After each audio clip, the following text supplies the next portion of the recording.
السلام علیکم۔ تلخ و شیریں کے ساتھ منگل اپ یوٹیوب چینل پر جاوید شاہ ناظرین حاضر خدمت ہے۔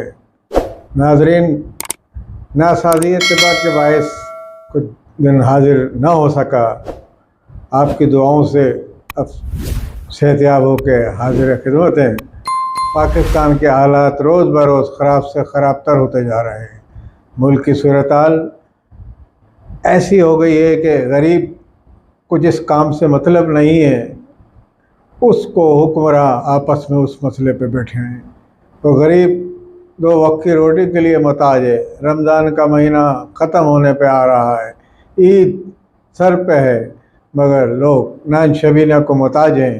ان کے پاس حالات اس دگرگوں حالت میں آ گئے ہیں کہ حکمرانوں کو اس سے کوئی غرض نہیں، مگر عوام بھوک و افلاس کی چکی میں پس رہی ہے۔ اور اپنے بعض تو فیکٹریوں سے ملازمین کو نکال بھی دیا گیا ہے۔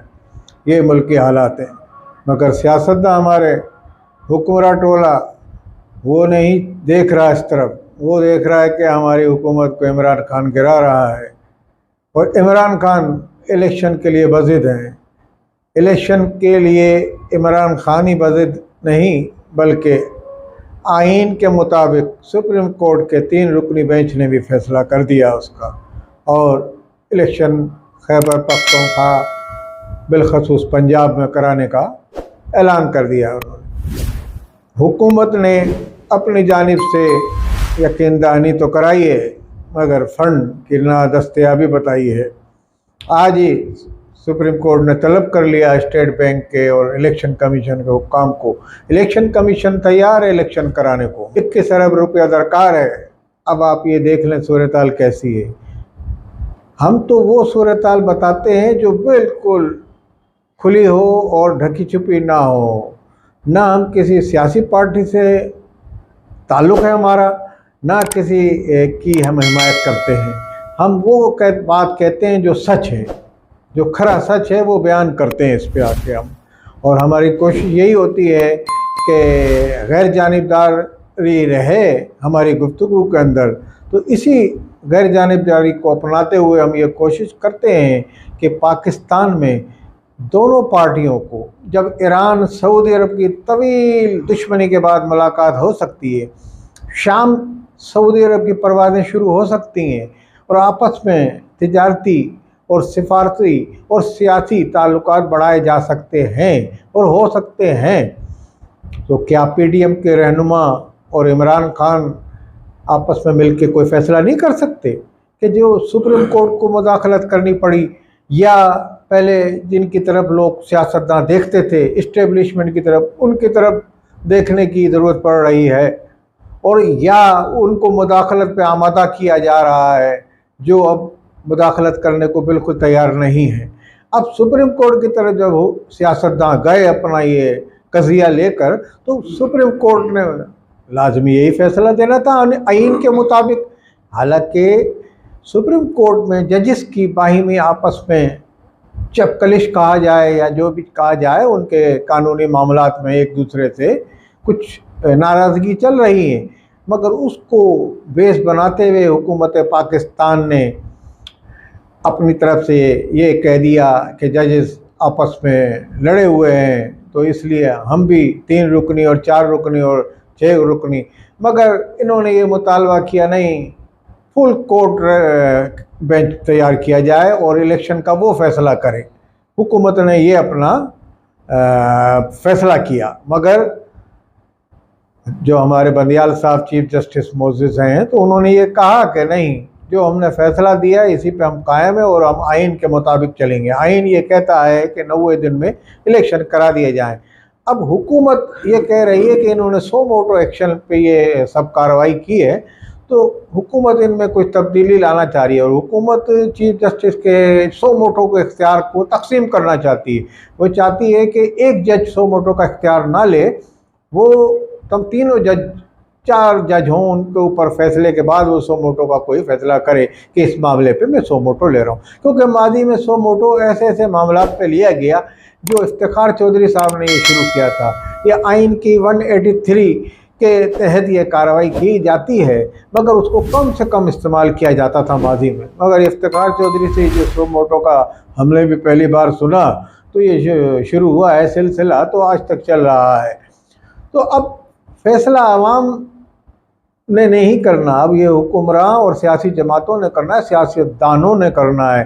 تو میں تو یہی کہوں گا کہ ان کو آپس میں مل بیٹھ کر کوئی فیصلہ کرنا چاہیے، ورنہ سپریم کورٹ کا یہ جو مسئلہ چل رہا ہے اس میں عام عوام یہ کہتی ہے کہ سپریم کورٹ کا جب ڈس اوبیڈینٹ یہ حکومت کرے گی اس کے فیصلے کو تو ان سب کو گرفتار کر لیا جائے گا، یعنی کہ وزیر اعظم سمیت ساری کابینہ کو۔ کابینہ نے یہ فیصلہ پارلیمنٹ سے منظوری کا لیا ہے کہ بھائی الیکشن نہ کرا جائیں، فنڈ نہیں ہے پاکستان میں، ایسے حالات ہیں، سیکورٹی فراہم نہیں کی جا رہی آئینی ادارے کی طرف سے، یعنی کہ آرمی کی طرف سے یا سیکورٹی یا پولیس، مطلب کوئی اس طرح کا الیکشن میں جو ذمہ داریاں جن شعبوں کی ہوتی ہیں وہ فراہم کرنے سے حکومت قاصر ہے۔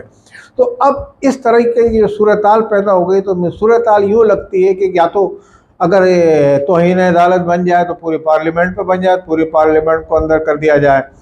اگر ڈس اوبیڈینٹ کر رہے ہیں تو اس میں تو یعنی کہ الیکشن کمیشن کے بقول کے حکومت سے پوچھا ہو، سیکورٹی نہیں دے رہی، پولیس بھی نہیں آ رہی، نہ رینجرز دی جا رہی ہے، سرحدوں کی حالت خراب ہے، آرمی چیف نے فوج نے بھی معذوری کا اظہار کیا اس پہ۔ تو کیا جو معذوری کا اظہار کرنے والے ہیں کہ سب کو توہین عدالت کے مرتکب ٹھہرائے جائیں گے؟ میں سمجھتا ہوں اس سے صورتحال مزید بگڑے گی، مزید خراب سے خراب تر صورتحال ہوگی، اور ایسا ممکن نہیں ہے، اور اگر ایسا ہوتا ہے تو بہت بری صورتحال ہوگی۔ تو اس میں واحد حل صرف جو ہے اس وقت سیاستدانوں کے پاس ہے، عمران خان کے پاس ہے، شہباز شریف کے پاس ہے، زرداری صاحب کے پاس ہے۔ زرداری صاحب تو مذاکرات کے بادشاہ ہیں، تو میں سمجھتا ہوں اگر عمران خان راضی ہیں اس پہ، اب وہ کسی حد تک اگر راضی ہو گئے ہیں تو الیکشن پہ بیٹھ کے بات کر لی جائے، اور حکمران کو بھی ضد نہیں کرنی چاہیے، حکومت کو بھی اور عمران خان کو بھی اس معاملے میں ایک ہی ڈیٹ پہ ضد نہیں کرنی چاہیے۔ ان کو یہ چاہیے کہ بیٹھ کے کسی مسئلے پہ کوئی درمیانی راستہ نکال لیں جس میں دونوں فریق خوش ہو جائیں۔ عمران خان کو تو اس میں سمجھتا ہوں کہ اگر اکتوبر میں بھی الیکشن کرا دیے جائیں یا آگے بھی، اور ایک ہی دن پاکستان میں الیکشن کرا جائیں، کیونکہ فنڈ نہیں ہے، افرادی قوت کو ریزرو نہیں کر سکتے۔ 35,000 کے قریب جو جنگجو تھے، طالبان ٹی ٹی پی کے لوگ جو پاکستان میں دہشت گردی کرتے تھے، باہر بھاگ گئے تھے، تو وہ واپس آ کے پچھلی حکومت نے ان کو یہاں رکھا۔ اس میں لازمی ماضی کے آرمی چیف کا بھی ہے، اور اس وقت عمران خان کی گورنمنٹ تھی تو ان کا بھی ہاتھ کہہ سکتے ہیں۔ تو یہ سب چیزیں ہیں، بہرحال یہ غلطی ہوئی ہے تو وہ یہاں دہشت گردیاں کر رہے ہیں۔ کل ہی سوات میں عوام نکل آئی اور انہوں نے ان کو بھگایا، اور باقاعدہ ان سے فائرنگ کا مقابلہ ہوا، دہشت گرد اپنی لاشیں چھوڑ کے بھاگے۔ ایک یہ صوبہ سرحد KPK میں یہ واقعہ کل ہوا، تو عوام تو خیر اٹھ کھڑی ہوئی ان کے خلاف۔ تو میں یہ سمجھتا ہوں کہ سیاستدانوں کو ٹیبل ٹاک کرنی چاہیے، مذاکرات سے اس مسئلے کو حل کرنا چاہیے، ورنہ وکیل پاکستان بار کونسل جو ہے اس نے بھی انکار کیا ہے کسی ایسی تحریک میں حصہ لینے کا۔ اور لاہور کے بھی کل کوئی رانا صاحب صدر تھے وہاں کے لاہور بار کے، جس کے بارے میں یہ کہا جا رہا ہے کہ وہ PTI کی جو تحریک ہے، مطلب ججز کی حمایت میں، انہوں نے کہا ہم آئین کے تو ساتھ ہیں مگر اس جوڈیشنری کے ساتھ نہیں ہوں گے اور نہ کسی تحریک کا حصہ بنیں گے۔ واشگاف الفاظ میں کل میں ان کا بیان سن رہا تھا۔ بس اس میں درمیانی راستہ صرف اور صرف یہ ہے کہ یہ سیاستدان بیٹھ جائیں اور رمضان کے بابرکت مہینے میں کوئی بابرکت راستہ نکال لیں۔ اللہ تعالیٰ ان پہ اپنی رحمت نازل کرے اور ان کو ہدایت دے، ہم یہی دعا کر سکتے ہیں، کیونکہ ہم تو غریب عوام ہیں، ہم تو غربت کی وجہ سے غریب عوام پس رہی، ان کو اس سے کوئی مطلب نہیں۔ ان کو الیکشن ہوگا ووٹ ڈال دیں گے جس پارٹی کو چاہتے ہیں، مگر اس وقت ان کو صرف اور صرف یہ ہے کہ ملک کے حالات بہتر ہو جائیں اور کوئی کسی اونٹ ایک کروٹ لے لے کسی۔ یہ بالکل ایسی صورتحال چل رہی ہے گمبھیر پاکستان کی، جس سے عوام بھی پریشان ہے اور خواص تو ان کے پاس پیسہ بہت ہے تو وہ اپنی مارکیٹوں میں جا رہے ہیں، خرید و فروخت کر رہے ہیں، مگر بہرحال پورا پاکستان ہی پریشان ہے۔ والسلام علیکم ورحمۃ اللہ وبرکاتہ۔